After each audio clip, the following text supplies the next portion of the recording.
Honestly, Ms. Eki, a few years ago we had a big problem with gangs. It has declined over the years, thank God. Amen. The violent, you know, the violence has ceased.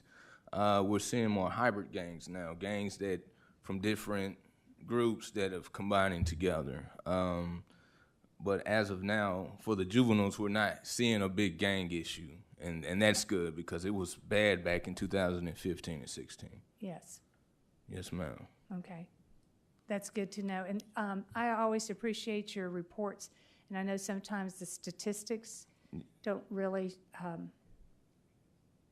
reveal what's the heart of what y'all are doing. Yes, ma'am. So if you could just share with us sometimes, this is what they're doing. I'm more on a personal level, and this is what we're doing to build Absolutely. and invest into their lives. Yes, ma'am.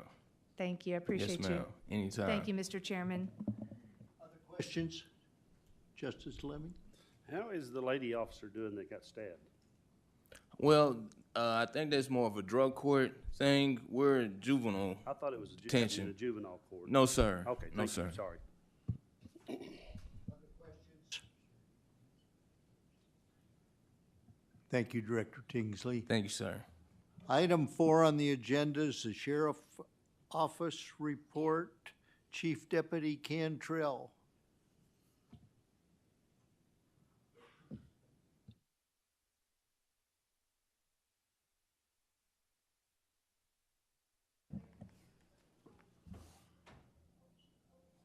Good evening, Mr. Chairman.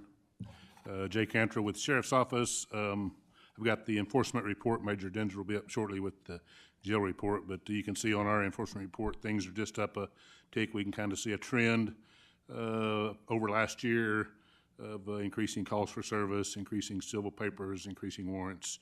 I think probably we can attribute that to COVID fatigue. People are just now ready to come out and be themselves again, and then the population increase. So we're going to naturally see, I think, increase in all our needs for services. So that you know, there's not much out of the ordinary. We kind of predict that that's going to happen.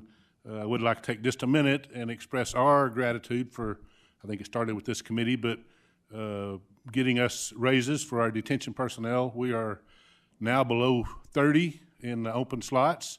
We're as high as 60 at one point, so we've got some in the process, so we get those people hired on. We'll be at 28 openings. Nothing's changed except the pay. So we've got to attribute to that, so thank you all so much for recognizing that need and helping us make that happen, because it's been very beneficial to us. And so we're getting a lot more applications, more and more people are applying. People seem more satisfied with the job and just seem happier. So we think we're in a good place with our employee numbers. So anyway, any questions about the enforcement side, I'll be happy to answer. Any questions? Seeing none. Thank you, Mr. Chairman.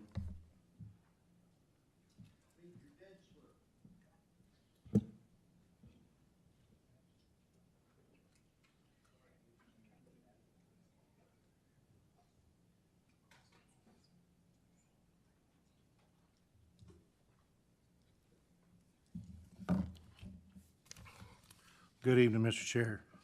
I also want to iterate about the pay increase. We're keeping people on top of everything else. And used to we get application every week or two, and now we're getting almost one a day. And these people are leaving other jobs. So thank you all very much. That's the difference in the whole system. As far as the detention, intakes are up a little bit. Excuse me. We got to send a few more to prison. And then down on the state prisoners, they changed the rate starting in July to $40. So that's a 25% increase. That's the biggest jump we've ever seen. So that'll make a little difference at the end of the year. The pretrial is growing. You can see the numbers, 15,140. There's, like I said, everybody, like Chief said, everybody's getting out, and some of the more of the bad guys are getting caught. Our down to transport. They're gaining miles. It seems like we get on a roll every once in a while, but we've been to Florida twice, Maine, and Ohio, and Oregon, and California. And it's like, and that's 2 people, to go out and get them. So I don't know how they get all the way out there, then they get caught. But, they've left here and got them, so that's up. The in-county transport's down a little bit because we're still doing some Zoom. So they're not having to be brought up here, and that's the reason why that number there is lower. 4.3, as you can see, the high count, like I say, I always say every month that, Ann was worried about 400, and now we're over 500, 515, 5 1/4. The pretrial is climbing. 4.4,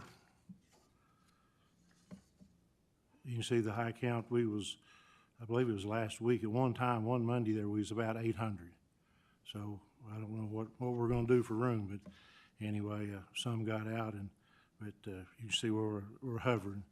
On the first, we was at 510 pretrial, and that's not coming down any. 4.5, you can see the only thing changed is the releases, and where you see the 97, the judges are setting bonds on a lot of these folks, and so they're not making bond, and they're staying here. And there's ones that a lot of these with a high failure to appear rate and everything else. So we're trying to correct that.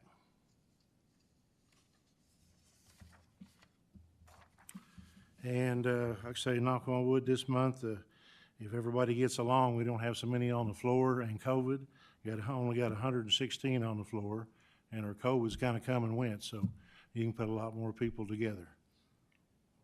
So do you have any questions? Justice Deakins. That report showing the sheriff's order release versus the OR, I found that very interesting last month. It seems like it's a sum-zero game. If those judges set the bills higher and they're not ORing people, or they set the bill, the sheriff's forced to let more out. What I'm saying is it's just... Right. The sheriff's OR is usually about all misdemeanors. Okay. That's his authority, and we get rid of, you see the 271, but before, we was turning a lot of the others loose, which now are getting the bonds, so. But like I say, they failed to appear, 8, 10, 12 times, so I think they're trying to correct this and slow things down, but that puts a lot more people in jail. Thank you, Major. Thank you.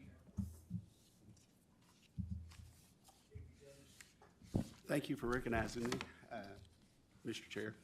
I'd like to ask the question of I appreciate that the state is paying more, but what is the cost of taking care of a prisoner? I think ours right now is $73.18, $73.18, I believe, on our last study. Okay. I'd made comments previously about it, and I don't understand why we don't require the state to pay us the full amount. You really don't have an option. The state tells us what to do. Well, And the judges puts them in jail, and the state says, here's what we're gonna do. I agree 100%. It used to be $20, $21 we was only getting for years, and then it jumped to 24, and 28, and 32, now we're to 40, but yeah, I agree. Yeah, if there's some way to convince the state of that. well, I know that we've been challenged on how are we going to pay for the new jail and the maintenance of the new jail, and personally, I think that that's one big piece that we could ask for and should really demand. I don't accept that we just have to take it that. Yes, sir. Okay. I agree. I just I want to agree. bring it up because I'd like it to be looked at and challenged because it just doesn't seem right to me. They have an excess amount of money and, they should pay their fair share. I Thank agree. you. Thank you. Other questions? Justice No questions, just point of clarification, Mr. Chairman. That is legislated by the state. They legislate what they give to us and what they don't, but there is a plan to increase what they're giving us. So we're making progress. But when the state says, we make the rules and you accept it, that's what it is. Just clarifying that. So talk to our state legislators.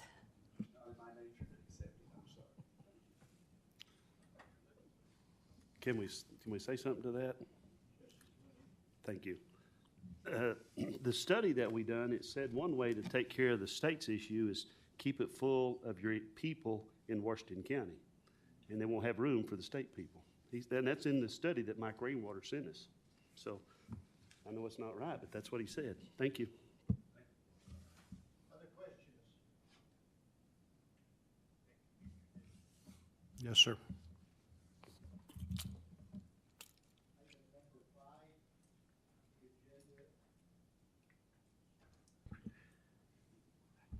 Item number 5 on the agenda is the Criminal Justice Coordinating Committee report. Come and see here, folks.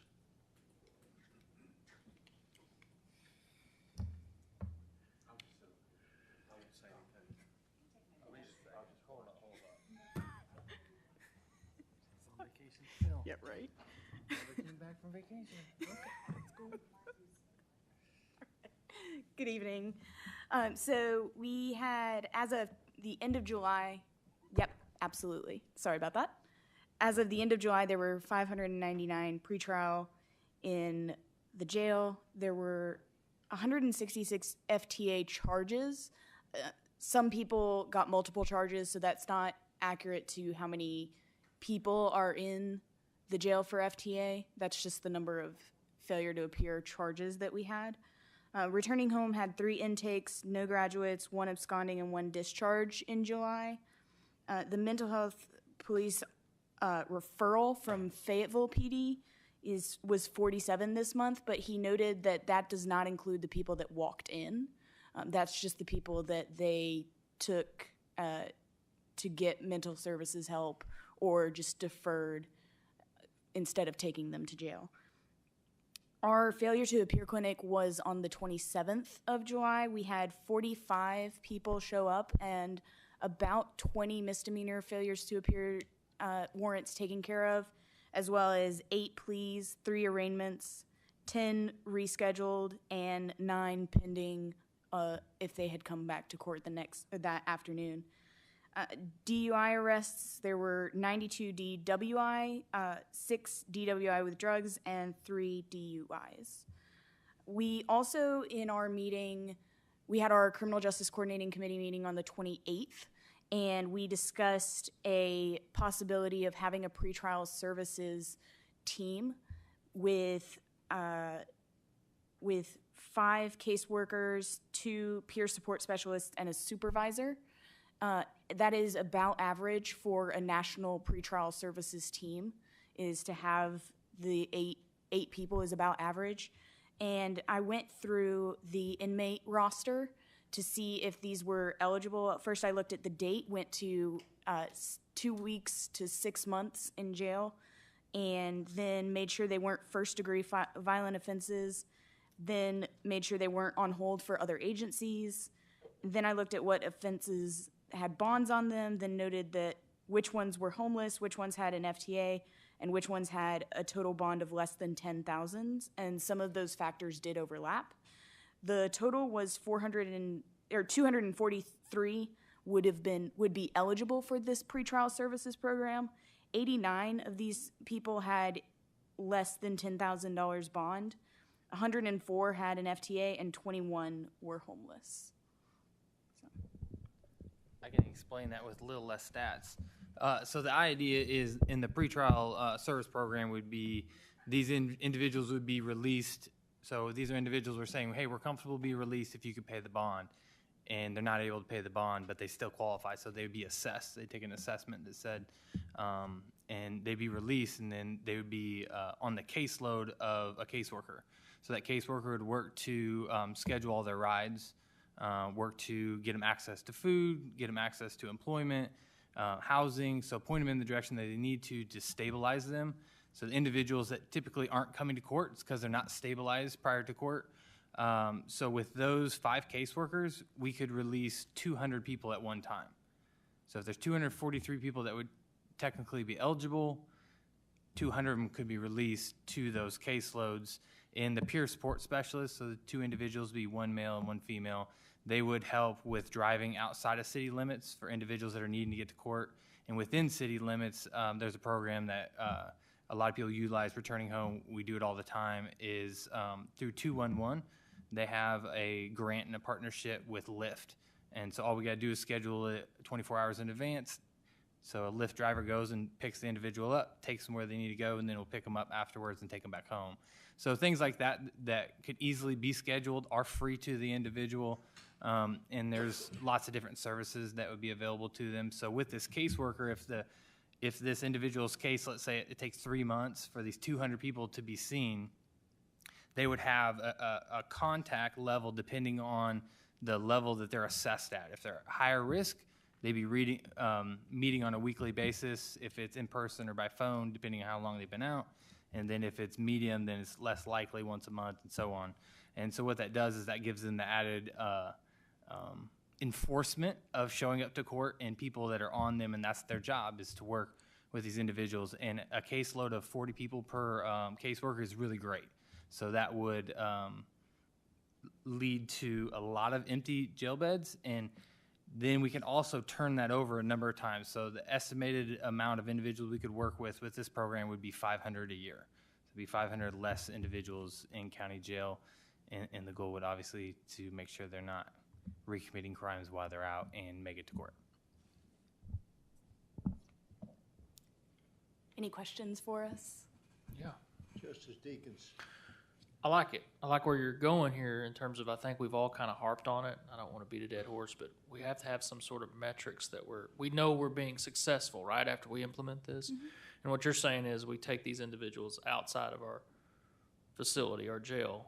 I mean, now we can break that down, right? Like the average number of bed days somebody's in there, we can start to quantify that and things like that. That's what I need more of, and I think my constituents need more of, so that when this price tag comes and the request comes, we can have some offset to that to say, yes, it costs this much money, but we think we can save, are aiming to save this much money. Mm-hmm. Do you know what I mean? Yeah. So if you could continue to quantify stuff for me, that would really help me out, just so that I can see it, because, you know, I can appreciate the soft science of this, but also I need the financials and the numbers to take back, so that we know that we're operating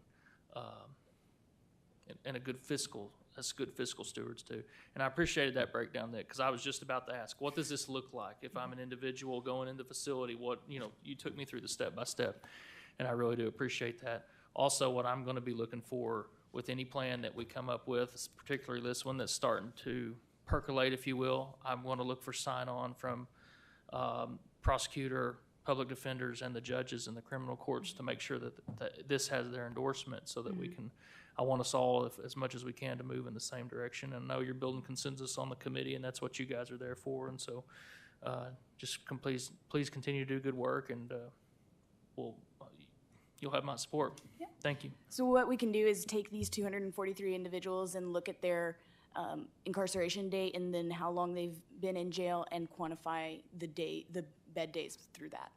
I think that'd be perfect. And I mean, I think when you start by taking an individual out of the facility, that has to me, a waterfall now of things, metrics that we can start to look at, right? And I think that's really what I'm looking for, so that I can get behind this and put my shoulder to the cart and help you guys push this plan forward. And we do try and have consensus on the Criminal Justice Coordinating Committee before we bring something before you, which does include the prosecuting attorney, the public defender, and several of our judges. Perfect. Thank you so much.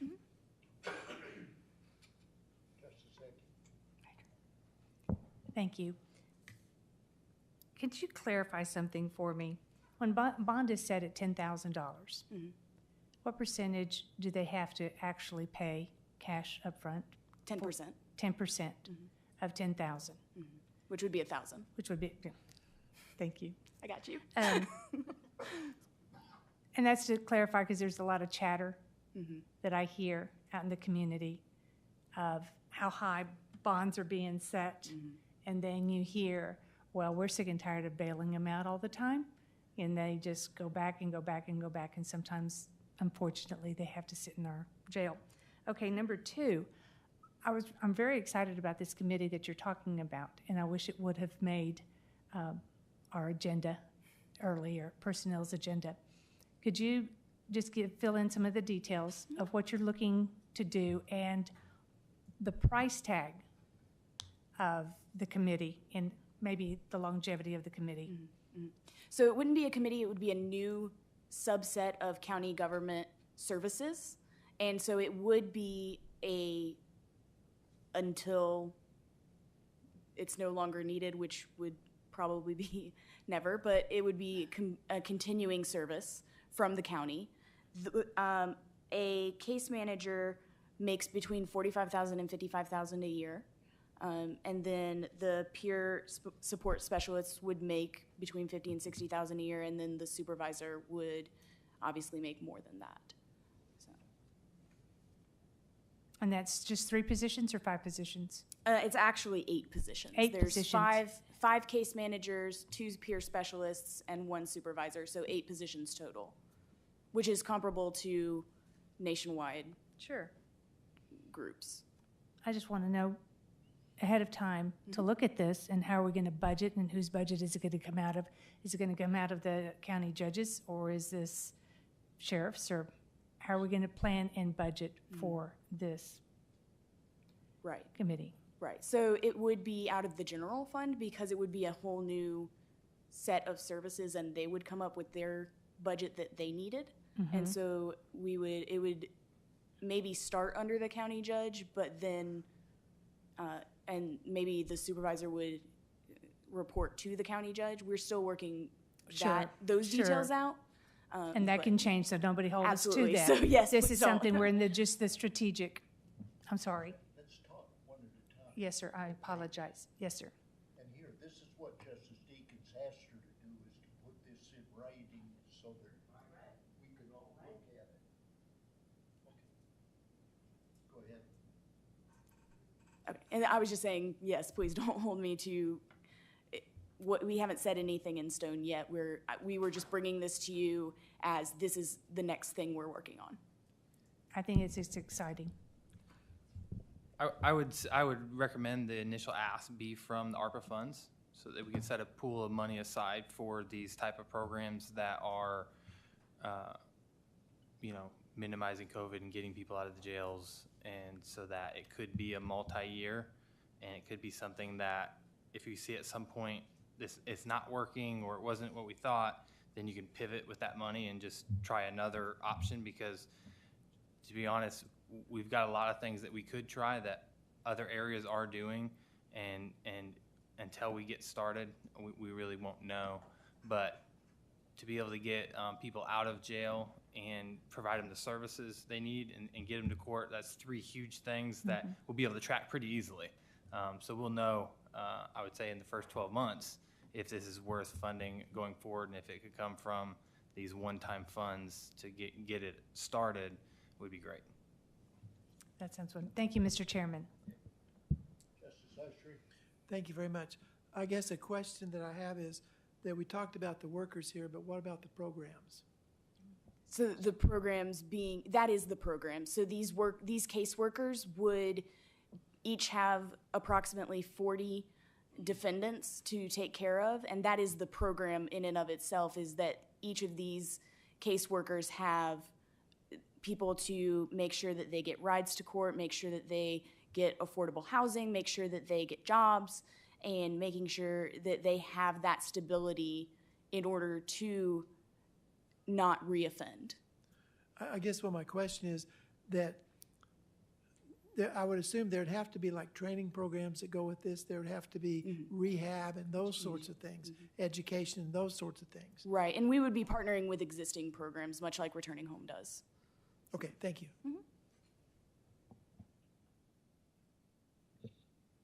I have a question on another subject. Do we have a firm opening date for the CSU? Yes, not a firm, they have a target date, which, do you remember what that date is? I believe it's the 16th. Yeah, the 16th is the target date to open, So that means, what day is it that it might open? the 16th. Of this month. Say it again, I'm sorry. The 16th of August. 16, 1-6, okay. That's what I was waiting for. Any other questions? I'm not giving you the mic. All right, thank you, folks. Thank you. Keep working.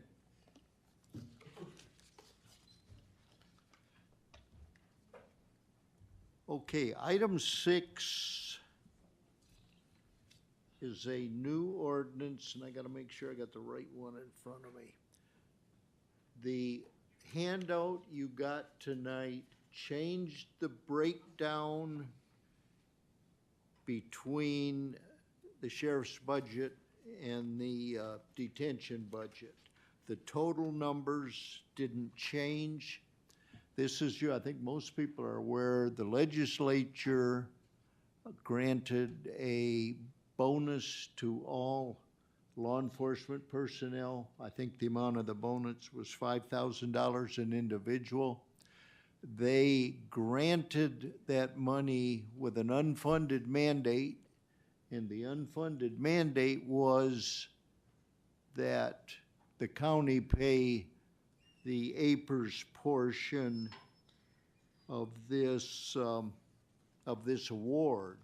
So essentially, the county's, the total of the revenue is $775,000. The total cost of the program to the county is $885,000. So that difference is the cost for us to pay the APERS portion of that bonus. I have questioned that. I have asked the county attorney to look into that further. We have learned today we have some state legislatures that didn't even realize what they were doing. But this is the ordinance before us. I'll entertain a motion and then we can discuss it further. Justice Deakins? Mr. Chairman, I suppose you need a motion to amend. I make a motion to amend to match the revised numbers that were handed out to us.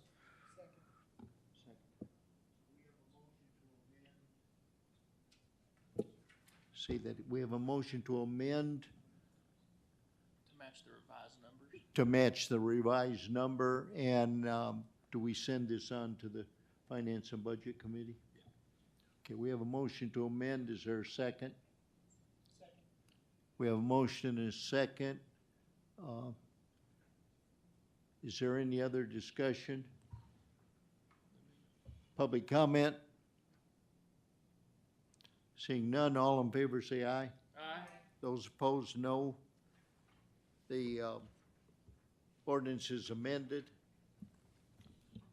Justice Deakins? I make a motion to pass to the Finance and Budget Committee as amended. We have a motion, a second, to pass it to the Finance and Budget Committee. Any discussion? Public comment? Seeing none, all in favor say aye. Aye. Those opposed, no. Motion carries. It'll pass to the Finance and Budget Committee with a due pass recommendation. Item number 7 is an ordinance appropriating $482,313.20 from unappropriated reserve to other professional service line items in the emergency 911 budget. The Public Safety Act of 2019 consolidated the public safety answering points in the state of Arkansas. It consolidated them to 77 points. There were currently, two were given to Washington County. The request was made for a third one because right now the sheriff has a 911 location. Central EMS has a 911. Fayetteville has one. Springdale has one. They said we could have 3. So the decision was made to consolidate the sheriff's 911 with the Central EMS's 911. this is the money it takes, let me make sure. This is the money that it takes to remodel the facility at the sheriff's office to accommodate putting these two groups of people together. And I'll entertain a motion. I'll make a motion to pass it. We've got a motion to pass it on to Finance and Budget with a due pass recommendation. Is there a second? We have a motion and a second. Is there discussion? Justice Deakins. Two things come to my mind. First, I know this is absolutely necessary. As a county, once again, our state has delivered us a gift that we must perform on. Sometimes I know we get a lot of criticism maybe from the public about, well, you're saving this money, and this is a perfect example of sometimes my frustrations is I have $1 million+ sitting on the table right now that we're going to have to fund, and I had no idea about this a week ago. And so this is the kinds of challenges that we're facing as a county, and I think we need to dedicate ourselves that I've been on this court for a few years now, but we've never had the outlook that we need to know that this stuff's coming at us. I mean, this is $1 million+ freight train that's going to hit us, and we had no idea of it. Second, I mean, I will continue to investigate it maybe for tomorrow night, but I can't believe that we can't take this out of our ARPA funding.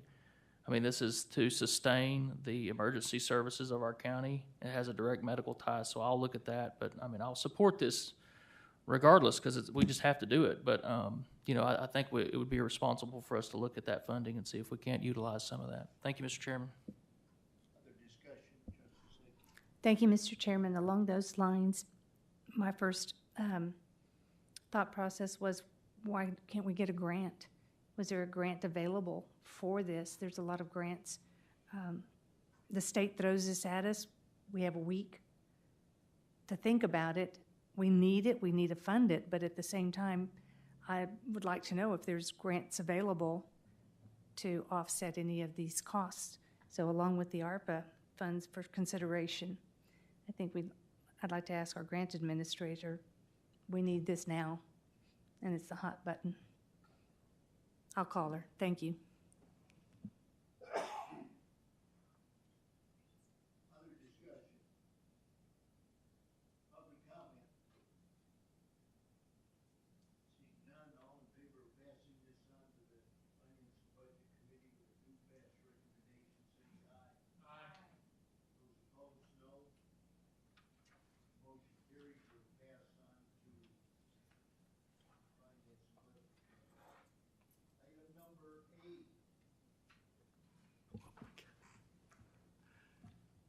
Item number 8. Item number 8. Being that we're remodeling and consolidating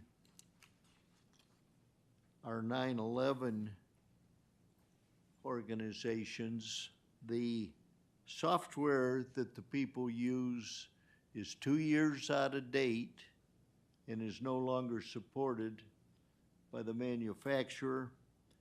This ordinance appropriates $640,000 to update that software, and this is the only one on the list that's not as bad as it sounds, because this is to purchase the software for the entire county.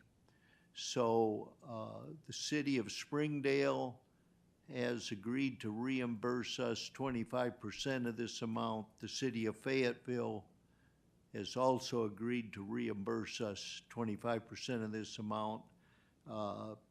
So the total money from the general fund, if we pass this, is $320,000. Discussion. Thank you, Lance. What I would like to say is, you mentioned the fact it was 2 years out of date.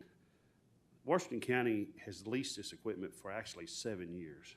And we all know computers, and we all know all this stuff is outdated as soon as you get it when it comes across the board. But this stuff's really 7 years old, not just 2 years. It is 2 years out of warranty, but the equipment's actually 7 years old.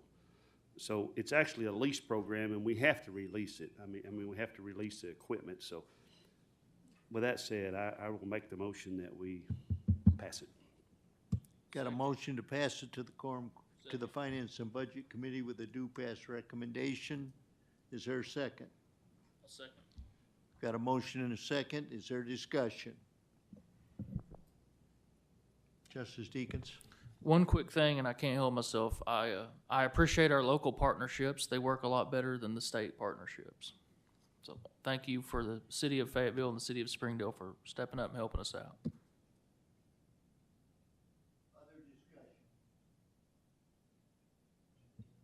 Public comment.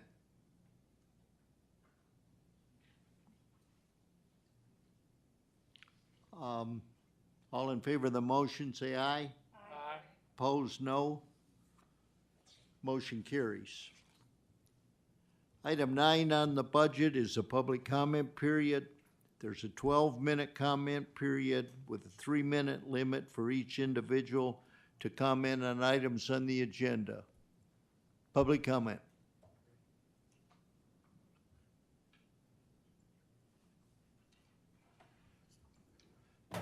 Public comment. Seeing none, this meeting's adjourned.